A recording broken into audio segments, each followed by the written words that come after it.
Feel something? Yeah. That's a fish. Oh, yes! Yes! Finally, it seems I am going to get face to face with my river monster. We've done it. Fantastic. Ce qui est vraiment arrivé à River Monsters. Jeremy Wade a transformé les rêves en cauchemars, en arrachant pendant des années des créatures terrifiantes aux rivières du monde entier. Puis, du jour au lendemain, l'émission s'est arrêtée net. À 69 ans, Wade a enfin dévoilé la vérité, bien plus sombre que ce qu'on avait raconté aux fans. Cette histoire ne parle pas seulement de monstres aquatiques, elle parle aussi du secret que les fleuves emportent avec eux. L'enseignant devenu chasseur de légendes. Avant de devenir l'homme qu'on voit à la télé affronter des géants dans des eaux troubles, Jeremy Wade passait ses journées devant un tableau noir. Pendant près de 20 ans, il a enseigné la biologie dans le Kent, en Angleterre, mais aussi au Soudan et en Inde. Un métier stable, un salaire régulier, la sécurité que la plupart des gens recherchent. Pourtant, l'école n'a jamais été sa vraie vie. Chaque salaire servait à financer sa passion dévorante. Comprendre ce qui se cache sous la surface des rivières du globe.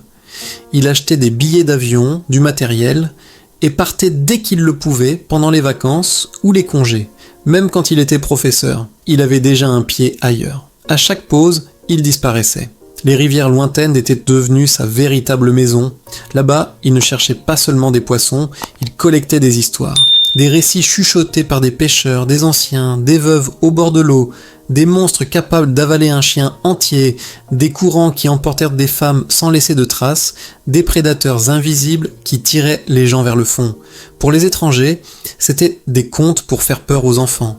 Pour Wade, c'était des indices. Il notait tout, recoupait, construisait peu à peu une immense bibliothèque vivante. Sa propre cartographie des légendes fluviales, d'Afrique en Amérique du Sud, d'Asie en Europe. Chaque témoignage renforçait sa conviction. Derrière la plupart des mythes se cache une part de réalité. La maladie qui a tout changé. En 2007, lors d'un énième voyage, le paludisme l'a terrassé. Des semaines au fond d'un lit, entre fièvre et délire, à se demander s'il allait en réchapper. Pour la première fois, les rivières semblaient avoir gagné. Mais dans cette immobilité forcée, une idée a germé. Et si le monde entier pouvait voir ce qu'il voyait ? Et si ces secrets qu'il traquait aux 4 coins de la planète devenaient une émission ? Pas juste un programme de pêche, mais une véritable enquête ? Danger, culture locale, science, mystère, avec en toile de fond des créatures bien réelles et souvent mortelles. 2 ans plus tard, en 2009, River Monsters voyait le jour. Dès le premier épisode, tourné au cœur de l'Amazonie, le public plonge dans un univers inconnu. L'arapaima, cuirassé, capable de bondir hors de l'eau, le gigantesque poisson-chat du Paraíba, accusé de dévorer des corps entiers. Les piranhas, dont la légende est pire que la réalité. Ce n'est pas seulement ce que Jeremy attrape qui fascine, c'est la façon dont il démêle l'énigme, comme un détective devant la caméra. Le succès est immédiat et colossal. River Monster devient rapidement l'émission la plus regardée d'Animal Planet. Les scientifiques saluent sa rigueur. Des millions de téléspectateurs qui n'avaient jamais touché une canne à pêche restent scotchés. L'ancien professeur discret devient une star mondiale. Pourtant, Jeremy Wade reste le même. Il ne court pas après la gloire, seulement après le prochain indice, quand l'aventure devient extrême. Plus la série cartonne, plus les attentes grimpent. Le public en veut toujours plus loin, plus dangereux, plus spectaculaire. L'Amazonie n'est rapidement qu'un souvenir. L'équipe s'envole vers les contreforts glacés de l'Himalaya, les eaux troubles du Congo, les rivières brûlantes d'Asie du Sud-Est. Le fleuve Congo, notamment, marque un tournant, l'un des plus profonds et des plus imprévisibles du monde, dans une région encore instable.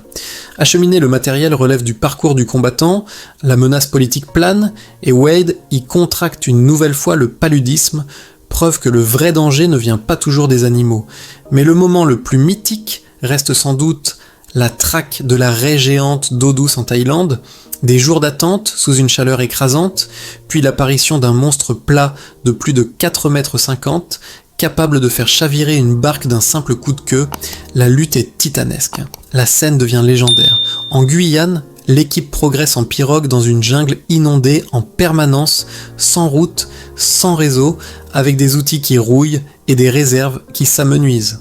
Ce que le téléspectateur voit comme une aventure propre et maîtrisée n'est en réalité qu'une lutte quotidienne pour la survie.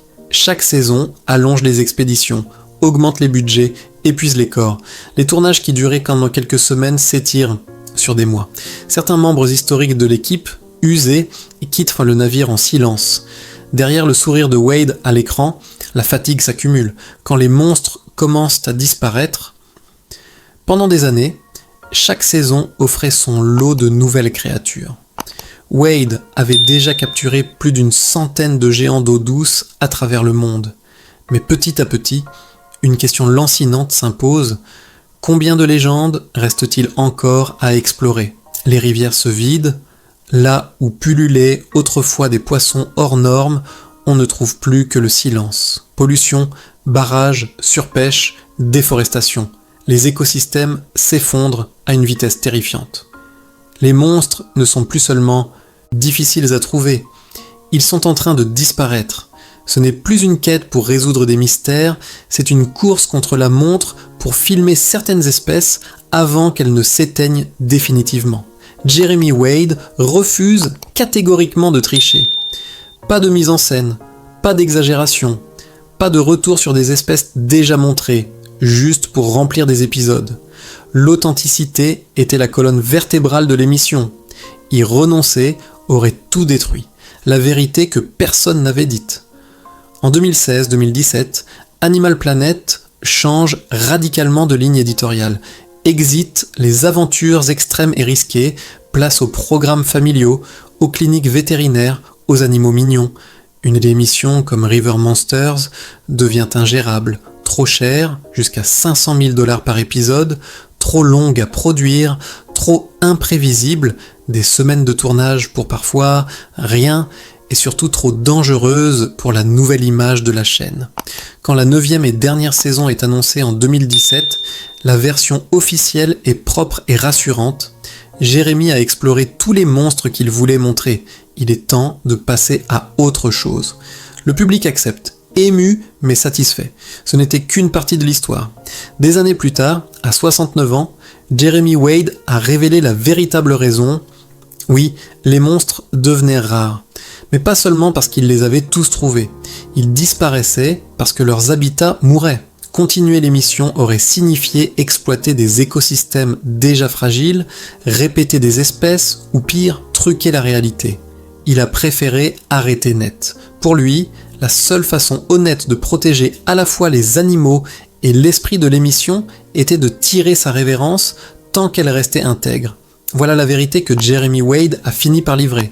River Monsters ne s'est pas terminé parce que l'aventure était finie, mais parce que les rivières, elles, étaient en train de mourir.